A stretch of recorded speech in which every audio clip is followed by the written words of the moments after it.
Welcome to Autoline this week, where we're going to be talking all about the retail, sales, and marketing end of the business, because my guest today is Jeremy Anwyl from Edmunds.com. Great having you back here on Autoline this week. Great to be here. And also joining us this morning are Steve Finley from Ward's Auto and Edward Lapham from Automotive News. And great having the both of you here, too. Good to be here. So, Jeremy, what do you see happening in the dealer end of the business from this standpoint? You know, things were going along, it looked like okay in 2008. Then the bottom fell out of the market. We saw this whole, collapse of the auto industry, especially the Detroit 3 automakers.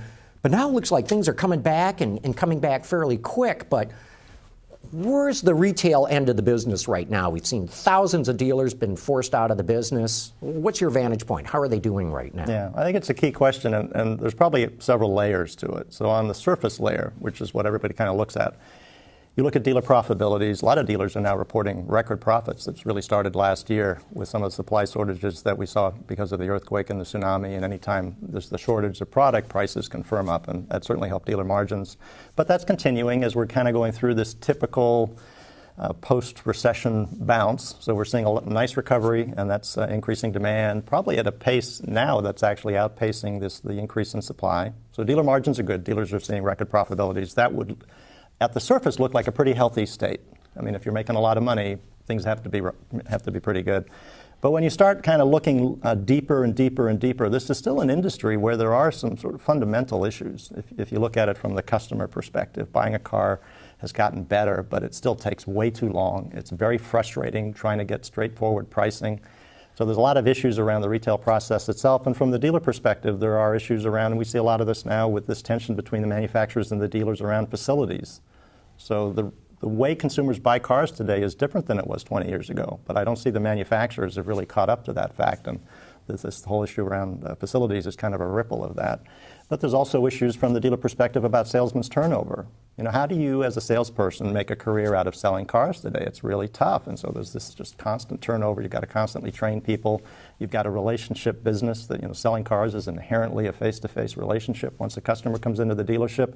And you got salespeople that don't stick around. So how can there be a relationship that develops? My point is that on the surface, it's very healthy. But as you start to look deeper, there are still lots of issues around auto retailing. Where do you think the next major evolutionary change is going to happen? I think that the trick, and you see this, we've all been in the business a long time.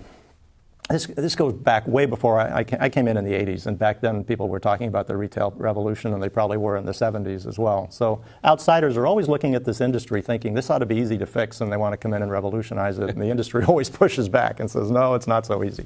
But I do think there's opportunity, and what's interesting about this is I think a lot of the real change that eventually will happen, I think, is going to come from within the industry. And I think that maybe it's because of legislation or the fact that the manufacturers unknowingly perhaps are resisting a lot of potentially positive change. The most likely source for this is really going to be the dealerships themselves. There are dealers out there that I think are going to step back and think about their business from a different perspective, a fundamentally consumer perspective, and organize around delivering a better process to consumers, leveraging the internet when that's appropriate, but really focusing on what consumers want. Quicker, faster process? A lot of it, the interesting thing is consumers like buying cars. What they don't like is a lot of the process of buying cars. But you talk to consumers, they look forward to it. Hey, they really obviously love to get the new car, but some of the process is fun. People go to auto shows in vast numbers. One of the biggest shows in the world is here in Detroit. They're not doing that because they don't want to. They do it and they actually pay because it's fun. So it's a question of what do consumers enjoy and making sure that they can maximize that to whatever degree they want. But the parts that they don't like, for instance, how long does it take to get into the F&I office on a weekend? Mm-hmm. Some of the busy stores, it can take a couple hours. You, from a consumer perspective, you look at this and it's incredibly frustrating because you've been conditioned to, buying books or whatever on Amazon, and it takes seconds. So why can't the paperwork be ready before you come into the store? Why can't there be an appointment so you don't even have to go in on the weekends? I mean, there's just lots of things that are bubbling up from the consumer perspective that they can't figure out How come the rest of the world has moved on, and yet buying a car doesn't seem like it's really changed that much? But isn't it because nothing's regulated like the car business? I mean, ever since 9/11, now you got to do all kinds of background checks right at the dealership to see, are you paying? Sure. If somebody comes in and wants to pay cash for a car, man, there's going to be a deep investigation. It's unbelievable. There has to be. Yeah. By law, right. Over Over 10,000. 10,000. That's right. Yeah, well, let's not get off on a rant about Yeah. Well, we could, but that would be a different show. But think about that, though. If you're the consumer and you're on the internet, there is absolutely no reason why technology couldn't have elicited a lot of that information from you. So you're on the internet, you fill out forms, all that information gets lost. When you get into the dealership, it's like somebody hit a restart button and you've got to start the process all over again. No reason for that. Yeah, you always have to have efficiencies. But John raises an interesting point in that, on one hand, you have the dynamics of somebody wanting to get in and out of the F&I office. Yeah. So, there's the clock ticking for the F&I manager. On the other hand... We should just say, for those who don't know, F&I is finance and insurance, and basically financing your car, Sorry, wrapping Steve, up the deal. Oh, no, please. And then aftermarket products. But on the other hand, there are these disclosure needs to make sure that the paperwork is right, that the dealer is compliant with all the regulations. So you have additional regulations requiring more time in the F&I office, and then you have the customer saying, I want less time in the F&I office. So you get conflicts of interest in that regard, and it's tough to figure out how to do it right when you're dealing with that. A lot of the issue is actually waiting to get into the F&I office, too. So that's where I think dealers should be thinking about appointments and scheduling. And as I said, having everything prepared for the customer before they get in, not waiting until they get in there to prepare all the paperwork. So there are structural issues, and I'm not suggesting any of that stuff's going to go away. But I think by understanding the pain points for consumers, it is possible for dealers to figure out what are the things that are important to consumers, make sure that they've got the processes in place to deliver on those things consistently, and then brand their businesses in a way that communicates the fact that these dealerships, these businesses are focused on consumers and are delivering on things that they want. And there's several steps to that. When you start to look at this industry, we tend to find dealerships who are not very well branded. They may have awareness, but not branding. Because branding really, to me, is a set of expectations in a positive way, things that consumers can expect to get when they get to a dealership. So create the right expectations, deliver on those expectations. My sense is that there is a possibility for the dealers that do this to become much more successful than we typically think about when we think about successful dealerships. And there's a few that have done this. Like in LA, we have, you're probably familiar with Longo Toyota. Yes, indeed. 20,000 vehicles, I mean, staggering. They're more like a distributorship in some ways than a dealership. How did they become so successful? Or Gallup and Ford, how did they become so successful? And I think that in the future we'll see more dealerships like that. Customers today, consumers, I forget what the most recent statistic is on what percentage of them use the internet in some way before they actually walk into the dealership. 80. It's a big number. Is the satisfaction of the customer greater if they do some of the things ahead of time? If they go through, for example, either the factory site or a third-party site such as Edmunds? Thanks for mentioning Edmunds, by the way. Shall we mention them all? Yeah. There's a lot. We're assuming the answer is yes. Well, it may not be. How does that change the experience for them? Yeah, in some ways. So why do people come to the internet? It's interesting to think about the history of this because it really goes back. Edmunds was the first site that went online in '94, and what drove the traffic way back then was this novelty of being able to access invoice price, because back then invoice was kind of the secret sauce, and consumers were really interested in invoice, perhaps for the wrong reasons, but it relates to this tension around pricing, and they were using invoice as a benchmark to try to judge the deal that they were getting from the dealer. So there's still issues around pricing and what's a good price, what's a bad price. It's just parenthetically, it's interesting to note that a good price in the consumer mind is not necessarily the lowest price.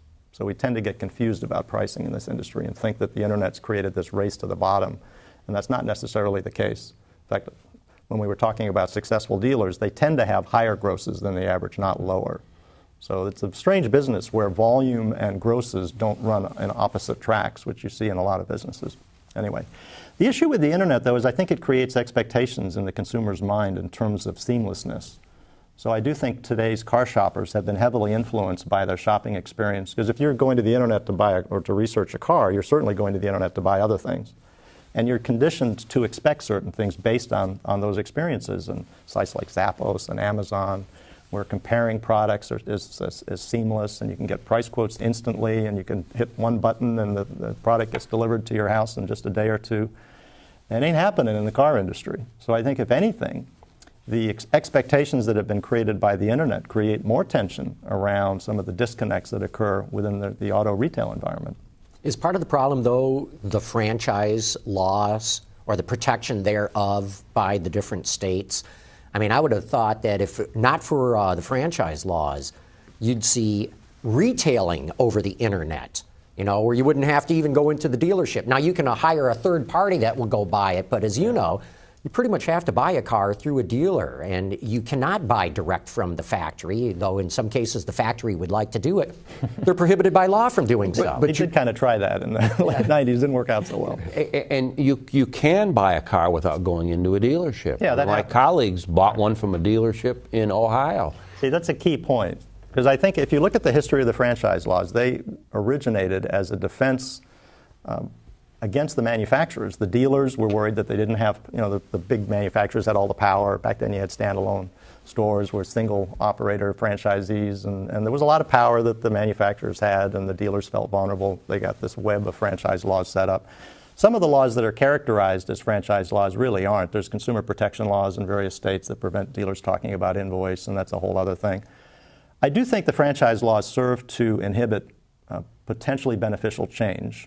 So they have been an inhibitor, but I also think that dealers are perfectly capable, if they desired, of being the source of change in this business. And I think that we're going to start to see that. I think the time is about right. And as I talk to dealers, I see a lot of receptivity to the idea. And I think as they start to realize the enormity of the opportunity, there's going to be some major dealer groups or well-financed standalone stores that start to experiment in a dare I say, revolutionary way about how to respond to what the consumer is really looking for. Well, there's the consumer using the internet, and there's the consumer using the internet.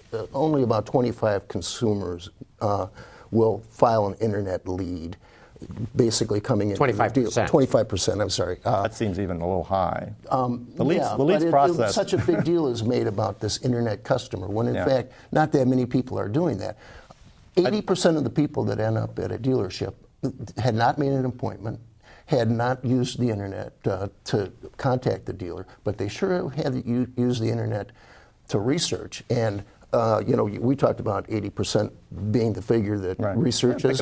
I think it's higher than that. It's got to be higher than that. Who really, unless I'm out of touch, in their right mind, would buy a car without doing anything on the internet in terms of research, inventory, selection, everything that you can do on the internet? So, there's the difference between using the internet actually to submit a lead and using the internet for your preparation of going into that dealership. So the leads thing, in my mind, is kind of a broken process. It is frustrating because you have to fill out a form, which is sort of a foreign concept. We're used to tweeting and texting and filling out emails, but what's this form all about? It is frustrating because there's a cycle time to response, meaning, and it's better than it used to be. So it used to be days or never that a dealer would get back to you. Today, it's generally within 24 hours, although there are still dealers that don't respond. And the promise that a lead offers, which is a price quote from a dealer, is often a broken promise because most dealers are not comfortable giving prices over the internet. And just as a little bit of a tangent here, we do have this standoff between consumers who want price quotes from dealers and dealers who are reluctant to give price quotes to consumers for good reason, because the customer in many cases will just use that price quote to go to another store. Sure. So we have this tension that's been existing for decades where there's a little bit of a trust issue between both parties for good reasons on both sides. But I think that the interesting thing, and the way I kind of view this, is that on the internet there are a lot of sites that act kind of as an extension of the showroom. So if you go way back in time, consumers would go to dealers, they'd get these brochures, they'd go pick them up, they'd take them home, and they'd look at all of them, and they're doing this comparison shopping, and they'd get those brochures from dealerships. So the dealerships were a source of information about vehicles, auto shows to some degree, but if you wanted to get into the nuts and bolts, you went into the store. Today, consumers, as you point out, you'd have to be a little bit out of your mind not to be on the internet to do that, because it's so much easier. I mean, who wants to drive all over town to get a spec or an option sheet or whatever? So the sales process that used to be the greeting, the needs analysis, the product presentation, the demo ride, all the way through to delivery has now been ripped apart by the consumer in a way that they kind of control. And the needs analysis, the product presentation, they are largely self-directing. So the opportunity here is to think about it as an extension of the showroom. And the dealer doesn't own these showrooms because obviously, sites like Edmunds are fiercely independent. But there is a connection between what the consumer is doing on the internet and the retail experience. There should be. That connection right now exists in the form of a lead, which, as I just said, is fundamentally not a very good connection. So the opportunity here, I think, is to figure out how to create a seamless connection between what the customer is doing on the internet and what happens in the retail environment, of which the dealer's website could be a part of it, the car company website can be a part. I mean, it is a web. People are going to all these different websites. But I think as you start to think about the internet in some respects as an extension of the showroom, it really illuminates some fascinating things that could be done, that could be very, very customer-centric and yet also very good for dealers. Well, just third-party sites aside for a second, I mean, the dealer now any dealer has two showrooms. One is the virtual showroom and one is the actual showroom. Yeah. They better make sure both are good or else they're going to be in trouble. They tend to get a little stressed out about Edmunds because they feel like we're competing with them. They think that traffic should be going to their showroom and not going to, an independent showroom. And I think that's, obviously I'm biased, but I think that's a little misguided. People are going to sites like Edmunds for legitimate reasons, and that's because they want cross-industry information, and they want it to be, neutral and third-party. So there's a role there, and I think, if dealers can kind of get their heads around the idea that there is synergies, not conflicts, between the different sites that are on the internet, that's a lot more productive. I started out asking you what changes you saw going on in the retail business, and that was really good. No, don't get me wrong. Now I want to change a little bit. What do you see going on from what the standpoint of what people are actually buying? We're seeing gas prices going up real high right now. People are still, hurting from the Great Recession. Yeah. Do you see any real changes in the marketplace in terms of what people are buying? Do you see shifting segments or no? Well, there's always the predictable pattern. So we've seen every time, and this is sort of becoming an annual event now, where gas prices spike in the run-up to spring, and then they kind of come back down again moving into summer. So whenever that happens, you see a shift in preferences, maybe from full-size sedans to compacts, whatever it might be, so Malibus perhaps to cruises. And that started again already, but it's interesting because last year we didn't see the decline in gas prices after the run-up that we saw in the spring, that we saw in the years past. Gas prices stayed at a pretty elevated level, and yet the market shifted back to the more traditional preferences the market seems to have for the larger vehicles. So we did a correlation study which showed pretty clearly that what people really react to is the media coverage here. So just a couple of weeks ago, I went home, and in California you have 3 news shows back to back to back all around dinner. And every one of those news shows had a 5-minute segment about gas prices where they're just going on, and they're interviewing people at gas. It's all the same story, they're all interviewing people around the gas pumps, and people are talking about how crazy high gas prices are. And even the news reporter, the anchor person, was saying that gas prices have never been this high, parenthetically, at this time of year. I mean, there's a lot of hype going on. Yeah. Not that, none of us. So you think it's more the media coverage that affects car sales? I think that the media has an awesome power to focus our attention, and that sometimes that's not necessarily a great thing. But we need to recognize it. So there is a reality. Gas prices are creeping back up again, and certainly people react to that. But the degree of reaction, I think, is strongly influenced by the media. Let's talk about pent-up demand for a minute. Part of the assumption about a recovery is that a lot of people were unable to buy new automobiles or held on to them. Didn't want to buy. Yeah. There's pent-up demand now moving forward. Is there really a traditional amount of pent-up demand, or maybe are the vehicles lasting longer and better built and people don't need to replace them as often? I think it's a little bit of both. I think if you look at recessions past, what characterizes a recession as it relates to the auto industry is a very rapid decline in sales as the country goes into recession, and then an equally rapid increase, perhaps to new record levels, because as people come back into the market, you have now a groundswell of demand that pushes sales above any sort of levels. We saw this in the 80s, which in my mind was actually a greater recession than the one we just went through, but that's a whole other story. But 1986, we had record sales. We hit 16 million for the first time in history, and that was a rebound from the earlier recession from 81, 82, whatever it was, where car sales really collapsed and then they just sprung back. What's unique about this recovery is that it's been very tepid. we had a little wobble around cash for clunkers where we kind of juiced the market a little bit.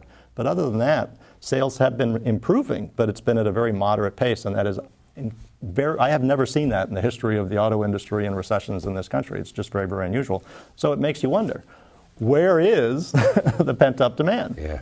Now what we're looking at is this year has surprised everyone in terms of because most of the forecasts were 13.5, 14 million units at the end of the year for the entire year. Now we're racing along. February was a 15 million pacing. So is that suggesting that perhaps we're finally seeing a release of this pent-up demand? Or, another view would be, hey, the weather has been so benign through most of the country, and that typically one of the reasons why the SAR algorithm discounts the winter sales so much or gives them such an easy time of it, the bar is really low, is because of the weather. And there is a correlation, because we're naturally curious. So we did this correlation study, and we see a strong correlation between the average temperature and car sales across many of the states in the United States, not so much in the Sun Belt. So there is something to be said for the fact that the weather, I'm not suggesting global warming is a good thing, by the way, for car sales, because all we're saying is that if there's snowstorms in February, people buy in March and April.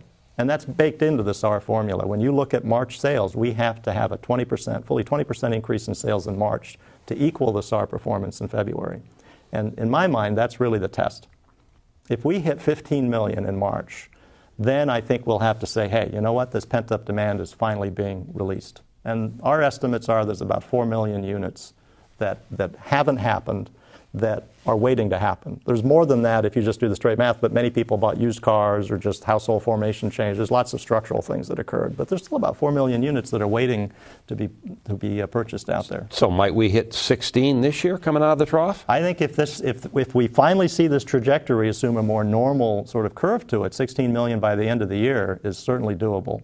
I don't think it is, only because I don't think the supply chain can keep up. Well, that's one of the echoes. Yeah, we might hit 16 million one month, and then there won't be any cars the next month. That's exactly right. In fact, I even just talked with somebody who has a car hauling contract, to haul them to the dealerships, and they were telling me, because of the Great Recession, so many trucks and trains that haul cars were wiped out of the system, just cleared out, that there's about a 1.8 million vehicle shortfall in car hauling capability right now. So they may even be able to build those cars and not get them to the dealerships, wouldn't that? Well, and if they got them to the dealerships, and you have 16 million dealers downsized in recent years to account for the fact that sales went from 16 to 13 to 10 million. Voluntarily downsized. Can you imagine what the customer satisfaction scores are going to look like if suddenly 16 million people descend on dealerships who aren't prepared to take on 16 million? You talk about the F&I office; it's going to be horrendous everywhere in terms of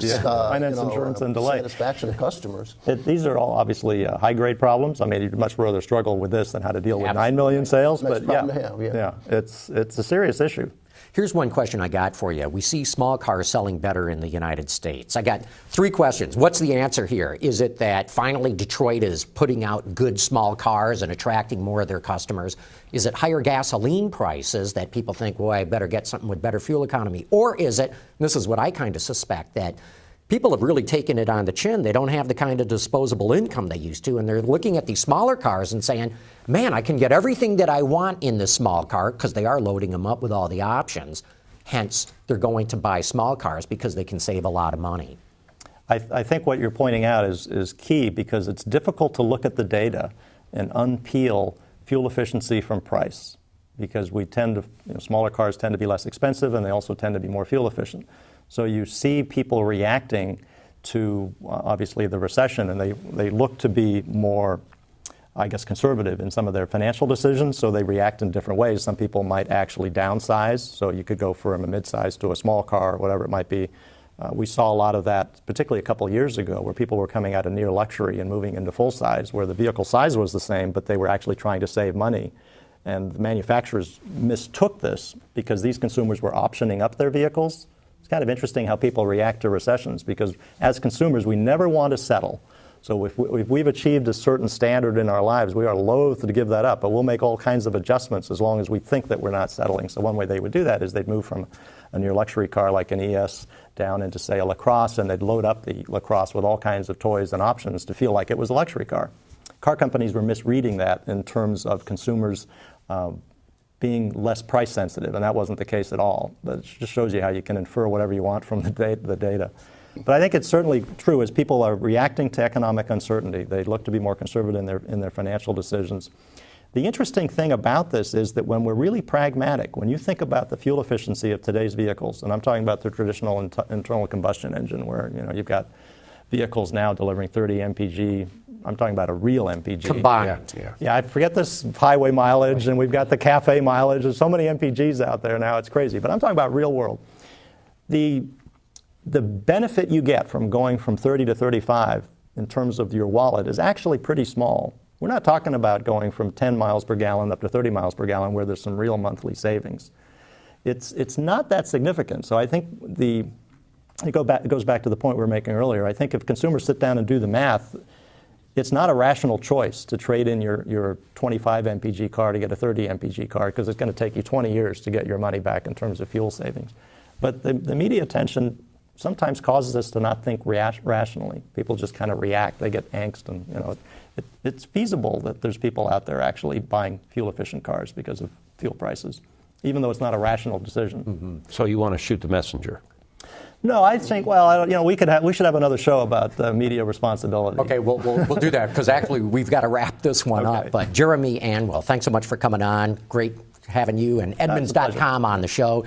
Steve Finley from Ward's Auto and Edward Lapham from Automotive News. Great having you guys. And thanks, sir. Especially want to thank all of you for having tuned in and join us again here next week for Autoline This Week.